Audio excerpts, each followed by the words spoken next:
market down here is just booming. Like we have just this year, 3 new, they call them vacation rental communities, but they're basically just, a cluster of houses with a giant pool in the middle. But man, it just supply is growing and growing and growing.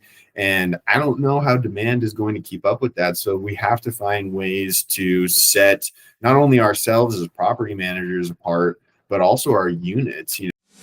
Welcome to RevLabs by PriceLabs.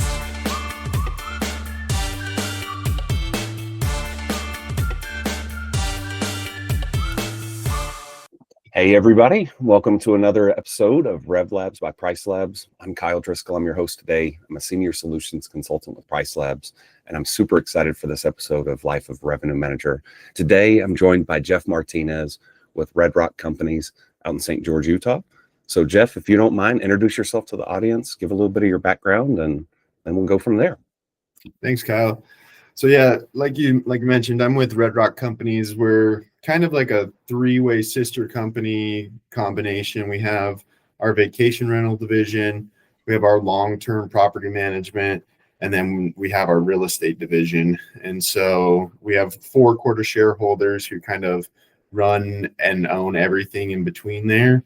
And I kind of have dual job duty with our COO. I'm his direct executive assistant, and then I also do revenue management for the vacation rental division.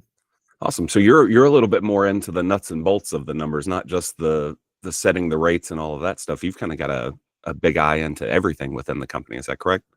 Yeah, and it kind of plays out really well, having that little bit of combination of inner workings between all 3 companies as a whole, and then specifically the vacation rental division. It gives me insight when I get to go and look at things that are going on in the actual real estate industry and tie that into how we're going to price and strategize our vacation rentals specifically. That's awesome. Now, with you all being in St. George, Utah, are you a native Utah, or how? I don't even know exactly how to say that. Utahn? Yeah, I'm a native Utahn. Yep. Utahn. Okay, at least I got that. Ironically, actually, so what had happened is, so I grew up down here. I went to Dixie High School. It's literally just down the street here. And I played football there. I got a scholarship to go to a school back east. And then I went and did my graduate program at University of Illinois. And so I've been gone what feels like nearly a decade pretty much. And then I moved back last May because all my family is still here and everything. And so as I was kind of job hunting, this position just kind of fell into my lap a little bit. That's awesome. Did you have interest in vacation rentals and short-term rentals and pricing mechanisms and things like that before you got this job, or was it more so like, hey, I've got a broad set of skills, let's look at something, and that kind of popped up? Like it's a pretty fun opportunity. Yeah, it kind of a mix of both. So I had a online data analyst kind of job. I don't know. It's a little bit of a mixture between a financial consultant and just simple data entry. Mm-hmm. But so when I originally came to interview here at Red Rock, I was actually interviewing for a position in the finance department.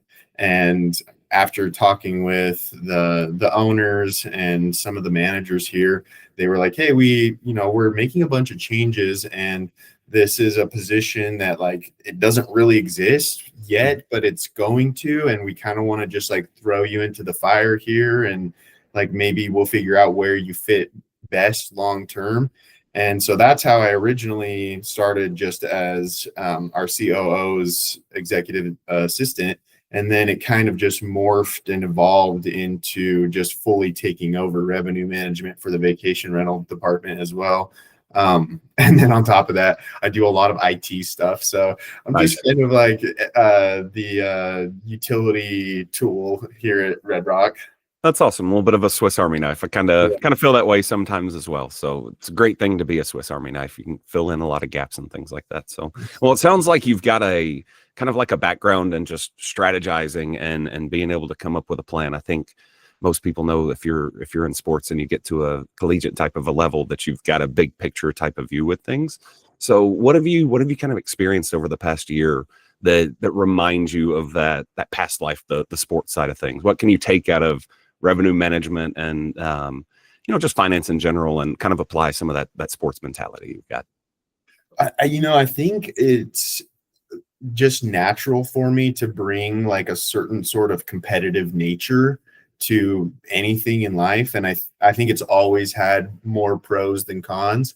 And so a lot of the time I'm just figuring out, like, how do we set ourselves apart from our competition, and what different things can we do to make sure that new owners, potential owners, realize, like, hey, Red Rock is the property manager that I need to go with. Not that I want to go with, but I need to go with them because they clearly are setting themselves apart from anybody else that's down here in Southern Utah. So I've really tried to hone in on that. Our owners are extremely competitive, former sports, college players, everything under the sun. And so they're kind of like that as well. So it really is like, it's a fun dynamic here.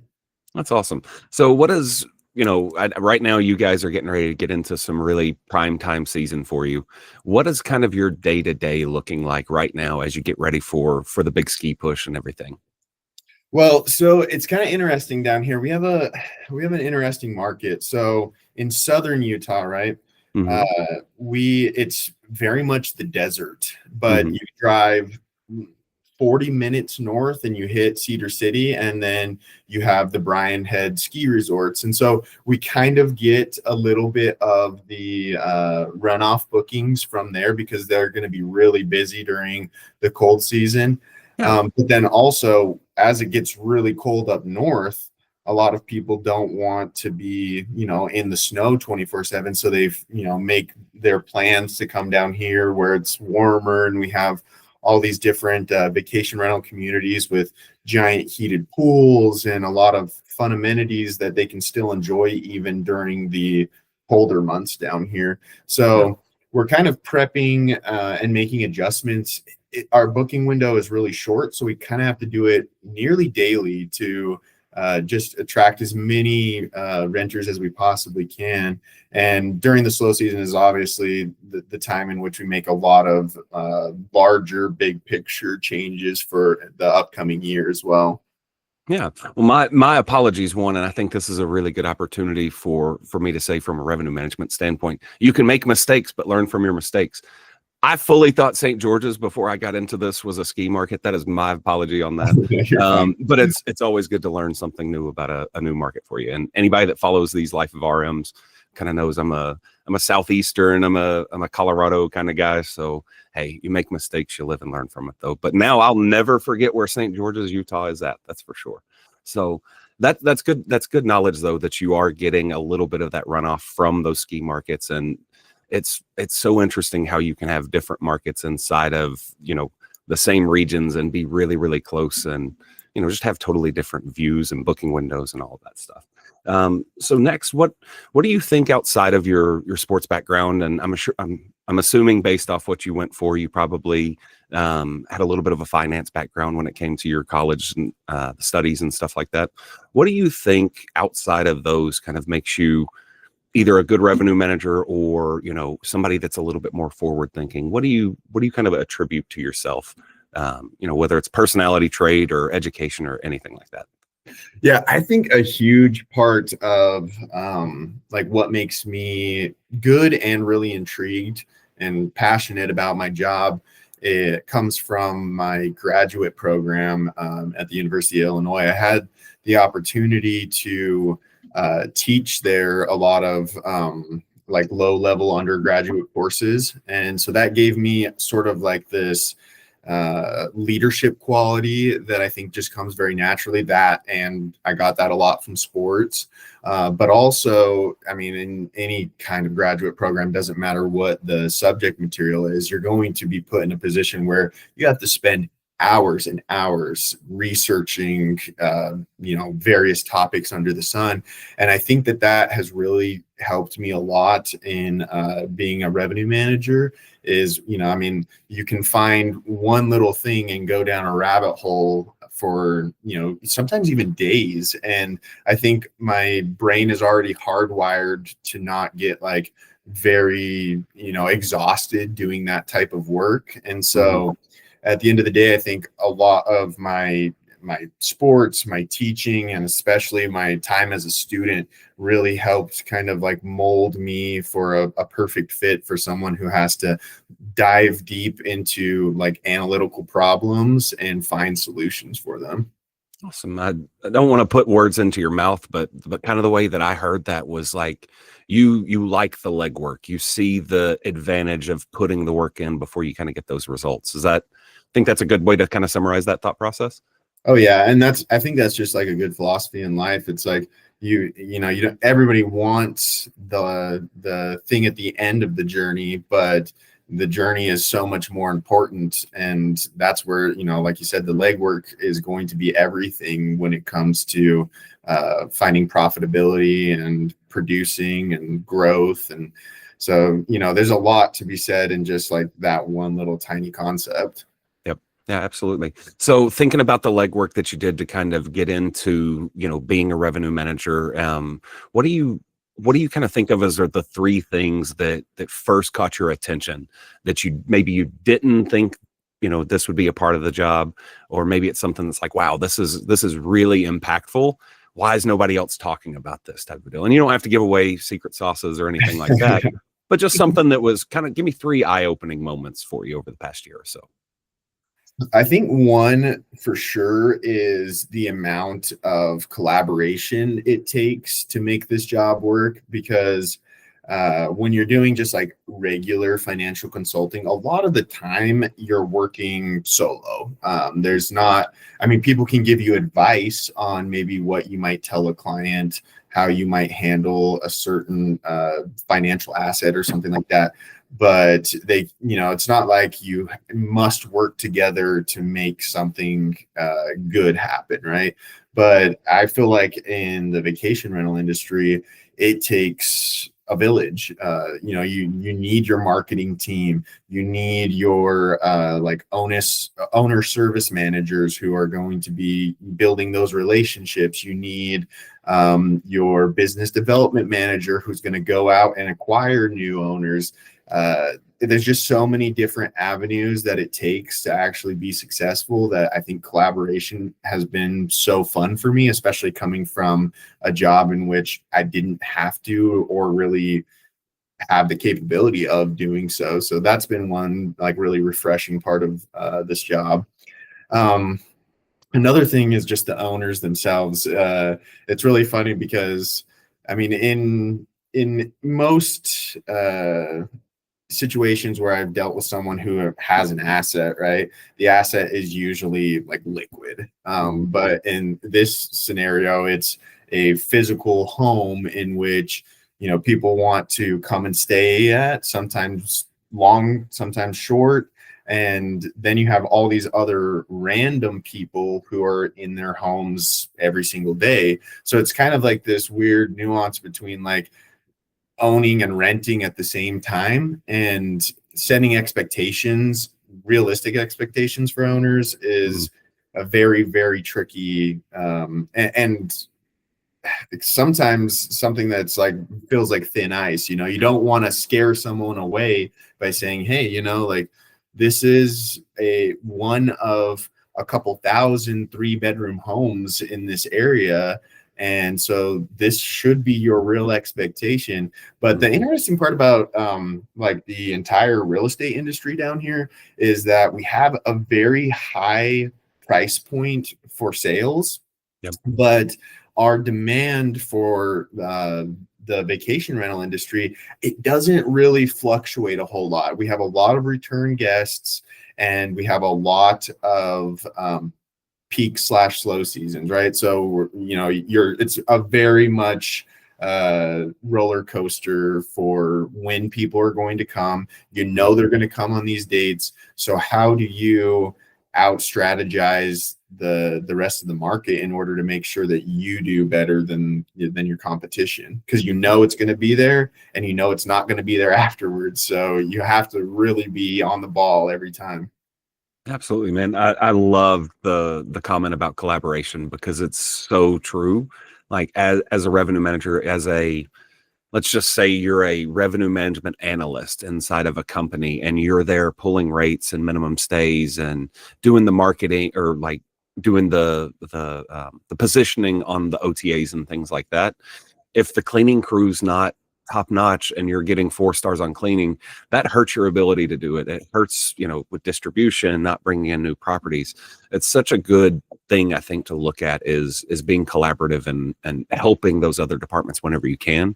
Obviously not stepping on any toes or anything, but I love that was the big takeaway from you out of that. I think that says a lot about you. Going back to the leadership comments, it's one of those things that hearing that's really nice to hear, man. Kind of stuck on one thing when it comes to the realistic expectations with the owners, though. That was one of the notes that I've got. How do you have those conversations? Like if you've got a homeowner that has really, really high expectations, and you've got to approach them and say, like, this is really what we're kind of seeing. How do you approach that conversation? Or is that something that you don't have a part of that conversation? That's more of the BD team, the owner relations type team. What conversation you have with those teams in that situation? Yeah, and that actually all kind of ties together with our collaboration as well, because I'm pulled into a lot of owner meetings. So I actually do. What was it? I think it was just last week that I met with one of our. We call them our top level properties. They're just our highest performing segment of our portfolio. But we had a conversation with them about, hey, how do we get you from, this point to this point? And that's what they want. But they also, don't realize, hey, I use my home on Thanksgiving. I use my home on spring break. I use my home on New Year's Eve. So, like they don't understand entirely how big of an impact for this specific market that can be. But a good way that I have found success in convincing an owner, like, hey, we need to come off of this minimum, or we need to adjust these different settings for your dynamic pricing algorithm, is that I've had previous owners who are less worried and less stressed about my ability to take care of their home. So they're like, hey, you do your thing and we'll live with the outcome of that. And luckily, we've seen a lot of positive growth with some of those owners. And then I'm able to then take that to an owner like the one I met with last week and say, hey, let me take this strategy. Let me show you how I adjusted these rates or these settings, and this unit over this past year has seen a 15% growth.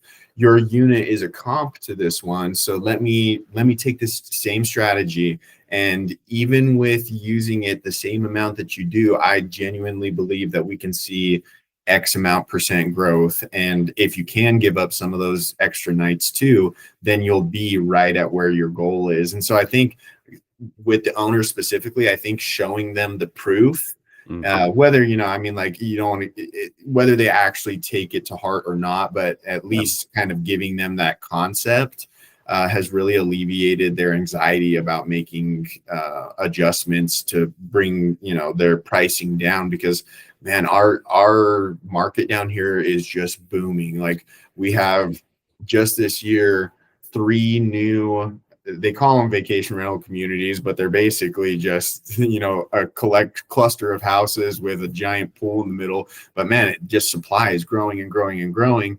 And I don't know how demand is going to keep up with that. So we have to find ways to set not only ourselves as property managers apart, but also our units. We've got too many 3, 4, 5 bedroom homes now. So what can we do in marketing? What can we do with amenities inside the home to set you apart, to make sure that, when the booking window opens, you're one of the first, so you get one of the higher prices.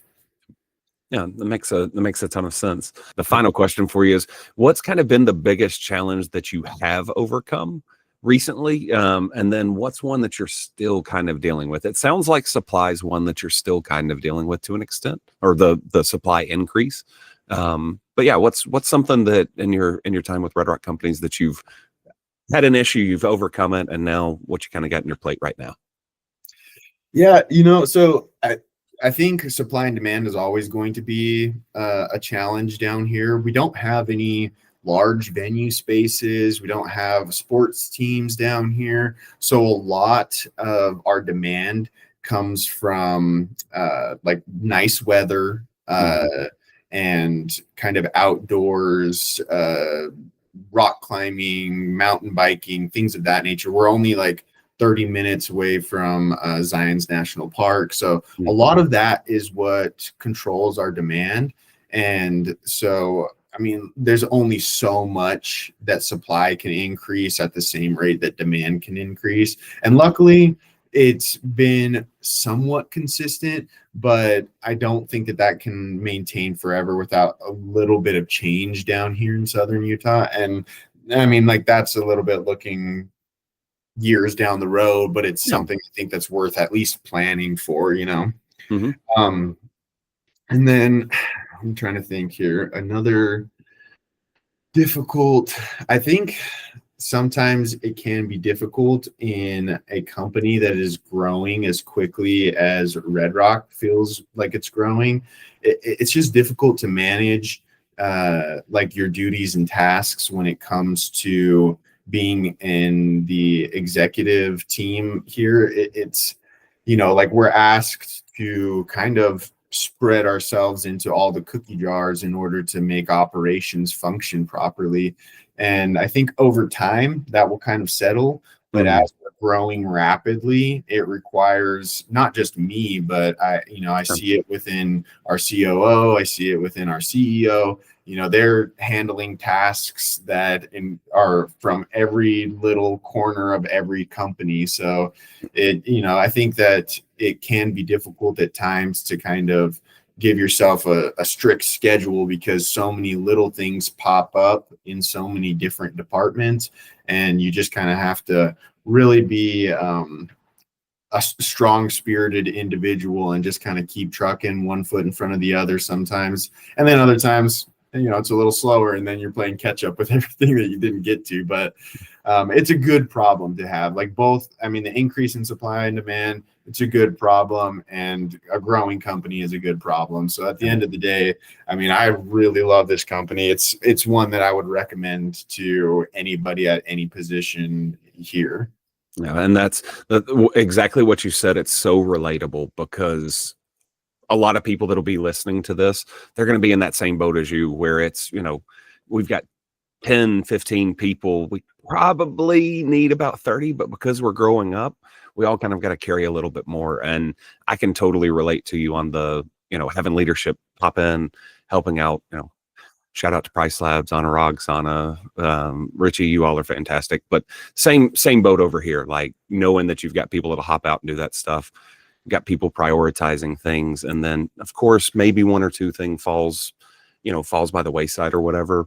But the fact that you all are building out something right now, supplies growing up, it sounds like a really, really awesome couple of years coming ahead for you. Like you're getting those processes in place while people new are coming into the market. You're testing things, getting it lined up. So I'm really looking forward to watching Red Rock Vacations grow, watching you guys grow. Watching you personally grow, Jeff. Look forward to growing our relationship, and hopefully we have you back on Life of an RM sometime soon. Yeah, thanks, Kyle. I really appreciate you. And just a quick shout out to PriceLabs. It's such a great tool. It really alleviates the like minor day-to-day stresses that you would normally have, I feel like, as a revenue manager. And then it helps you focus on those big picture pricing strategies. And in the end, that's what's really important. I mean, have something to handle the small tasks, and you can really give all of your energy and effort to the big ones. And so I wanted to quickly mention how useful and how much I love PriceLabs. Well, thank you very much for that, Jeff. Well, audience, thank you all so much for joining us today. On behalf of Jeff Martinez, I'm Kyle Driskell. Thank you again. Come back, check us out, RevLabs by PriceLabs. And this was Life of an RM. See you later.